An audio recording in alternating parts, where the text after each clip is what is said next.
Good morning. This is especially for students appearing for placement interviews in different colleges and institutions. I think you should certainly prepare very well for any interview. If you are appearing for an interview, you should know about the organization, you should know about the role, and you should search some literature. Nowadays, I think it's easily available through ChatGPT or from Google and so on. So you must be familiar with the organization and the role for which you are being interviewed. Some of you would have passed well. Many of these companies want to understand whether you have the basic qualities or knowledge required or not. They conduct entrance tests. So if you have passed well, that gives you an additional confidence that you seem to be having the right kind of qualifications for the job. Sometimes it gives you also a wrong impression that you have done well in the qualifying exam and you are therefore likely to get the job. I think you should have optimism that you are likely to and appear for the interview. Prepare well in terms of, I think you should be quite aware of your strengths. Many times we are not aware of our strengths and we only look in terms of our strengths in subject matter knowledge. It goes beyond in terms of your level of confidence, the kind of exposure that you have had, the countries you have traveled, the kind of articles you may have written, the way you have networked, the way you helped other people, how you manage teams, your interpersonal relations, your levels of confidence, your extracurricular activities, your participation in sports, initiatives that you have taken, the way you have used social media, and your participation in a number of the local clubs of the institute. I think if you start listing about the strengths that you have, you will probably run into 2 to 3 pages easily. I think you should do that. It's always useful to keep recapitulating. I always believe that there is a bit of Hanuman in us. You know, Lord Hanuman has this quality. Unless he is constantly reminded of what he is good at, he forgets his strong points. In the modern management language, it's called Pygmalion phenomena. Pygmalion means you have to be told what you are good at and you have to be, expectations produce behavior. You have to have good expectations from yourself. Otherwise, we all tend to forget. At any given point of time, we operate with 2 or 3 strengths that we have, and therefore, I think the rest of it gets into the background. So you should recapitulate all of it, and you are never sure whether you are able to communicate all the strengths you have to the people who are interviewing. This is because interviewers also have their biases. Biases not in terms of the candidates, unconsciously in terms of what they are looking for, and they don't always reveal you what they are looking for. For example, it is possible that a particular company is interested in recruiting candidates who can manage their interpersonal relations well, because they know that there is a very tough boss for whom they are recruiting. He is highly target driven, very autocratic, and therefore even without your knowledge they test whether you are able to manage an autocratic boss. This is a primary thing that they have, but they will never tell you. It doesn't mean that they look only for that, but they may be looking for a number of things. They certainly look for your suitability, your profile, your ability to take initiative, the confidence, particularly your ability to learn, your ability to adjust, and a whole lot of things. Of course, the profile, what they look for, may vary from company to company, and there is always a guarantee. There is no guarantee that the profile they have in mind and the profile you have projected will match. I always believe that recruitment interviews are like matchmaking interviews. I'm sure you would have heard of usual controversies between love marriages and arranged marriages. I think this is like an arranged marriage. It's like, I think, applying for a matrimonial site and you select the girl or the boy that you want, and you look at the qualifications posted on the site. And later, when you interview, I think you are interviewing to look at some of the qualities that you want to have. So it is like a matrimonial kind of a thing. If you love a particular company, you would try your best to get a job in that company. They may not come for placement in your institute. So you'll have to work out mechanisms. What is the way in which you can get across to that? It's your dream company. If luckily they come and they are able to spot you, wonderful. So I think your love marriage is almost like a love marriage. It's giving fruits. But many times it may not work out.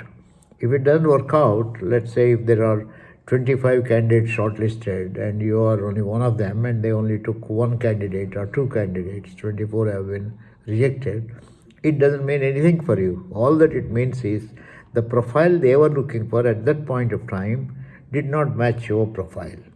And there is no guarantee their profile is the most accurate kind of a profile. So not to get disappointed, if you are among the 23 who have been rejected for this particular kind of an organization, it just means that the profile didn't match. This is what you will do, no? If you discover the company profile doesn't match you, you won't even apply for that. But in this case, I think both of you explored and they didn't think. It doesn't mean that you're bad or it doesn't mean that you don't have competencies.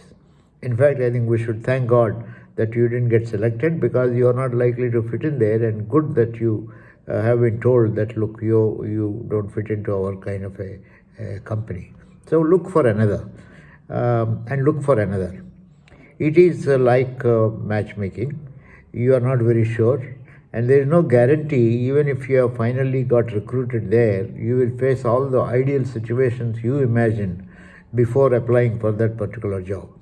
Who knows that when you actually join, you may discover the partner to be totally different than what you expected, and then that leads to divorce. That leads to, I think, quitting the company, looking for alternatives and things like that. If there is a way that you can avoid, in a way, those companies who are saying that, look, we have chosen somebody who fits us well and we have rejected 23 others, they are only saying that we have prevented the possibility of your divorce later. So I think we should be happy that we are not selected, because it just means that it just doesn't suit.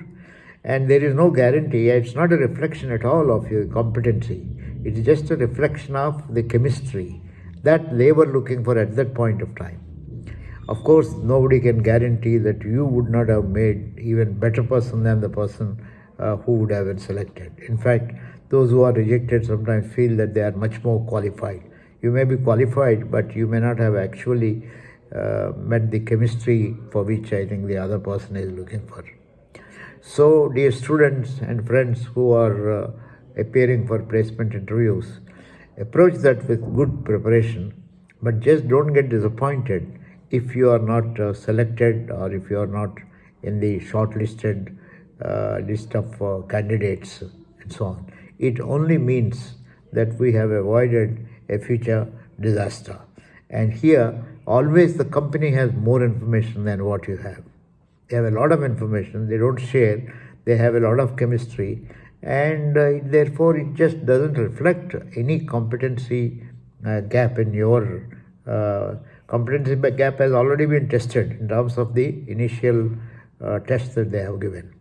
So the way you have to look at not getting selected in any one as another experience, and you face an interview, and every failure at recruitment should make you more strong. It should help you to say, okay, this is the way I have. I don't think I have done anything wrong in terms of talking and projecting myself in the interviews. Maybe I have not projected some of my strengths, and next time I should be more prepared to look at some of those strengths, and so on. So every failure should add to your strength, intellectual capital, and make you stronger. It should not make you weaker at all. There is no guarantee who have been selected are going to make it a success in that company. Success or failure depends on a whole lot of factors, including, I think, what they discover after they join. I am not for sure, even from IIMs, sometimes it is said that 80% of those who get recruited may not last beyond 1 to 2 years. I think soon they discover they are not the best fit and things like that. So it's a gamble, it's a game. At the same time, we try our best not to make it a gamble by projecting ourselves, by choosing the job. When you choose the job, when you choose the company, you are reducing the chance of making yourself a failure, increasing the chance of success. The same thing that the companies are doing, trying to recruit people who probably mix the profile or the chemistry they want at that time. And absolutely there is no guarantee that you don't have. All that it means is you may not have had that profile, or somebody had that profile which may have been pretty temporary and things like that. So my video, my talk, sharing of this is really meant to help all those candidates who are appearing for placement interviews. You are likely to have more failures than successes, because for every job there are a larger number of applicants and only one or two people whom they take. Sometimes companies go to institutions just to make their presence felt, not with a view to take anyone. Sometimes they just take one because they have come to the campus, and therefore they want to make sure that at least they don't disappoint the institute and so on. So it's all an interesting part of the game. Unfortunately, there are no better ways of doing this, because every organization wants to have a large number of applicants, and every applicant wants to have the right company to choose from. So I think this goes on. This is a lifeline kind of a process. And don't just get disappointed, and if you have succeeded in getting into the company, that is wonderful, congratulations. And if you have not succeeded, congratulations. Somebody has wisely decided that your chemistry may not fit into this. So look for the next job and let it add to your strengths, and let it not destroy your self-concept. All the best.